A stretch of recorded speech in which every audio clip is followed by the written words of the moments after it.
Hey, I'm Max. And I'm Kat. We're your AI hosts here at Gut Check Daily. All our content is written and reviewed by a board-certified gastroenterologist. Today we're talking about IBS versus SIBO, how to tell the difference without guessing. Quick reminder, this is educational content, not medical advice. Always consult with your doctor about your specific situation. Let's start with what people are hearing online. IBS is fake, SIBO is real, and all you need is a breath test and some antibiotics. Yeah, and then in real life, you meet folks who did exactly that. Breath test, antibiotics, and either nothing changes or they get only a tiny bit better and feel like they did something wrong. Right, and that's because IBS and SIBO aren't opposites. They're different parts of how the gut can malfunction, and they often overlap. So let's draw the big picture. Think of IBS as a software glitch and SIBO as a zoning problem in your gut city. Exactly. IBS is mainly about how the gut behaves: motility, nerve sensitivity, and brain-gut signaling, with a usually normal structure on tests. So the tubes look fine on scopes and scans, but the way they squeeze, move, and send pain signals is just quirky, overreactive, or out of rhythm. SIBO, small intestinal bacterial overgrowth, is different. It's about where bacteria are living. Too many bacteria in the small intestine where it's supposed to be relatively quiet. Picture this. Your colon is a packed downtown full of bacteria, totally normal, and your small intestine is a calm highway with just a few cars. With SIBO, downtown traffic jams the highway.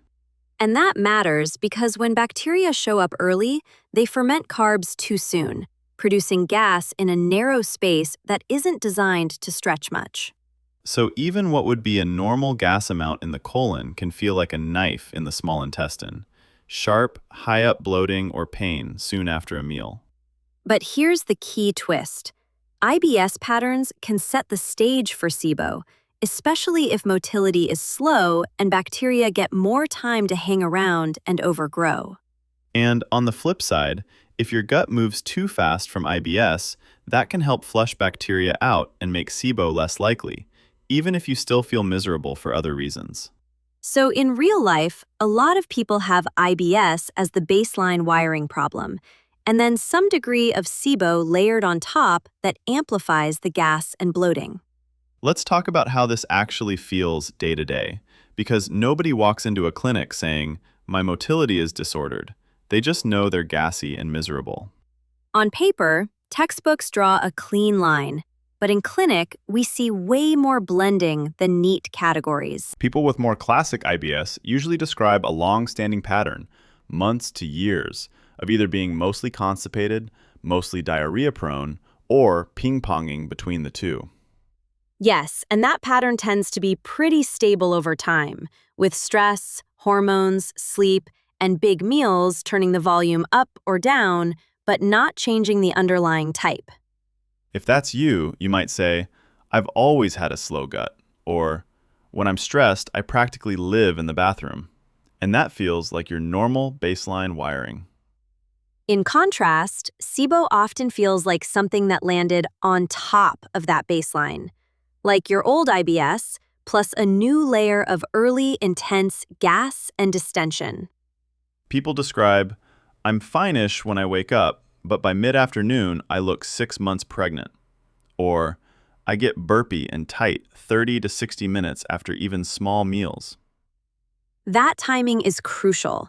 30 to 90 minutes post-meal is when food is still in or near the small intestine, not yet in the colon where the usual fermentation party happens. So if gas and pain slam you early after eating, especially higher carb or FODMAP-heavy foods, that leans more toward a SIBO-type process. And if your symptoms are more about overall gut speed, sluggish stools, urgency, or swings, plus bloating that's not tightly tied to specific meal timing, that fits more classic IBS. There's also the antibiotic accident clue. Some people notice that when they took antibiotics for, say, a sinus infection, their gut got strangely better for a few weeks. That kind of temporary improvement can be a hint that bacteria location was part of the problem, although it's not a perfect or recommended test strategy. Right. This is not just grab antibiotics and see what happens. It's more like if that already happened in your history, it's a useful puzzle piece. Now let's break down a practical, low-drama way to think about IBS versus SIBO without obsessing over labels. Step 1 in clinic is often assume an IBS base layer. If symptoms have been going on for more than 6 months, your basic labs and imaging are normal, and your main issues are stool form, urgency, and bloating. Exactly. If that's true, it's reasonable to treat IBS as your default wiring problem, instead of chasing exotic diagnoses right away. Then we ask, does anything on top of that look like misplaced bacteria? That's where timing, triggers, and patterns come in. A simple one-week log can be powerful. Write down meal times, when gas or bloating start, when pain hits, and when you have bowel movements. You're not counting every calorie, just looking for patterns like, hey, I always get tight and gassy within an hour of lunch, or my worst bloating is late evening, no matter what I eat. If your worst gas and bloating reliably show up in the first 1 to 2 hours after meals, that leans towards small bowel involvement, more SIBO-ish. If instead you mostly feel heavier and more swollen later in the day with next morning bowel changes, that rhythm is more IBS typical. Next, let's talk triggers.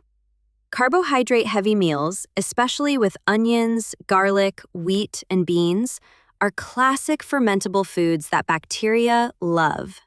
So if a small pasta dish with garlic and onions hits you hard and fast, upper abdominal tightness, burping, ballooning, that's more like bacteria fermenting too early in the small intestine. But if almost anything can set you off, big meals in general, very fatty foods, or being stressed out, regardless of specific carbs, that points more to motility and nerve sensitivity. Think of it as SIBO-type symptoms are picky about what you feed the bacteria and how soon they react, while IBS wiring is more about how your gut moves and feels overall. And then there's the antibiotic clue we mentioned. A clearly remembered period where antibiotics made your gut temporarily less bloated or more regular can suggest a bacterial component. But if antibiotics in your past mostly just wrecked your gut or did nothing helpful, that doesn't automatically rule SIBO out. It just lowers the odds a bit. Now, we can't skip the breath test discussion because this is where the internet makes everything sound way more black and white than it is. Breath tests measure hydrogen and methane gas after you drink a sugar solution, and people are told positive equals SIBO, negative equals no SIBO, which is way too simplistic. They are imperfect tools. Fast transit can make a test falsely positive because the sugar reaches the colon quickly, and certain overgrowth locations can give falsely negative results. So your test result is just one piece of data, not the boss of your entire treatment plan, and not a verdict on whether your suffering is real. Exactly. We see people with classic IBS who test positive for SIBO and don't improve with treatment, and others who test negative and feel much better with antibiotics. Which is why chasing test numbers instead of your actual patterns and response can leave you exhausted, overtreated, and still bloated. The more helpful framework is this. IBS equals a chronic pattern of motility plus sensitivity. SIBO is a layer of misplaced bacteria that can modify and amplify that pattern.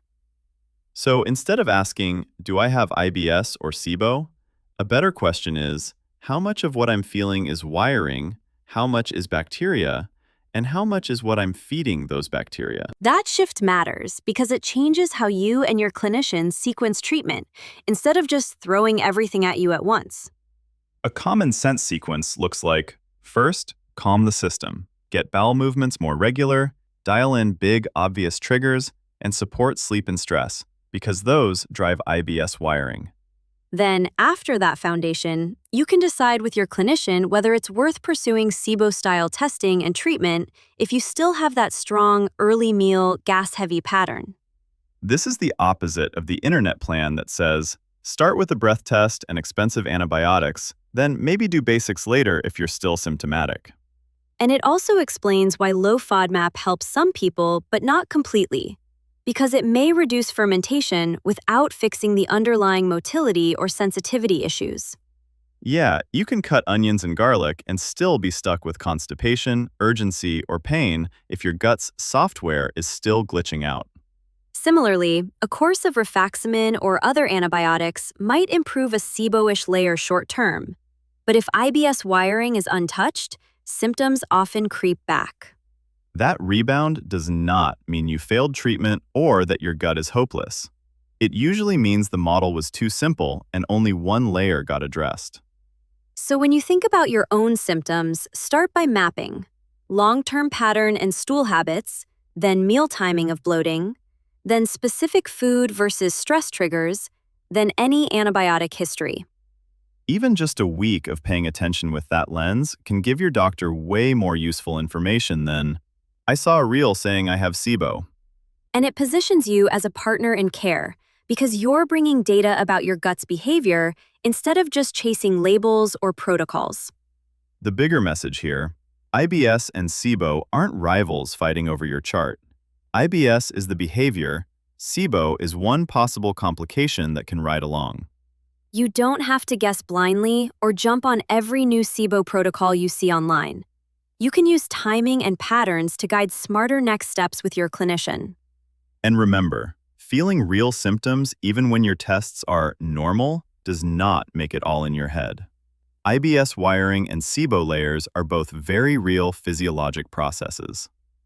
Next time, we'll go deeper into breath tests specifically, why they're so confusing, how to interpret them, and when they're actually worth doing. That's it for today. I'm Max. I'm Kat. For more gut health insights, visit gutcheckdaily.com. Thanks for listening.